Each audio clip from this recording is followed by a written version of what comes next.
প্রয়োজন আমি আপনার বিয়া করুম ভাবি। রাশেদ, এইটা তুই কি কস? হ মা হ, আমি ঠিকই কইছি। প্রয়োজন আমি ভাবিরে বিয়া করবো, তখন ভাবি আমার স্ত্রীর পরিচয় এ বাড়িতে থাকবো, আর আমার কলিজার টুকরা মুক্তা আমার মায়ার পরিচয় এ বাড়িতে থাকবো। ভাবি, আপনি ব্যাগ গোছাইতেছেন, কোথায় যান? আমি আমার বাপের বাড়ি চলে যেতেছি, আমি এই বাড়িতে আর থাকুন না।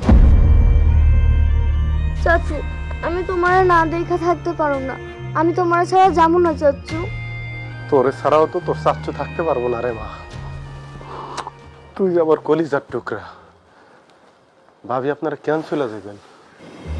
তোমার মাথার বোঝা কমাইতে। কিসের বোঝা?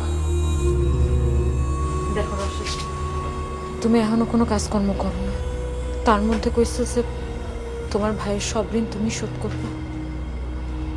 এত কিছুর মধ্যে যদি আমি আর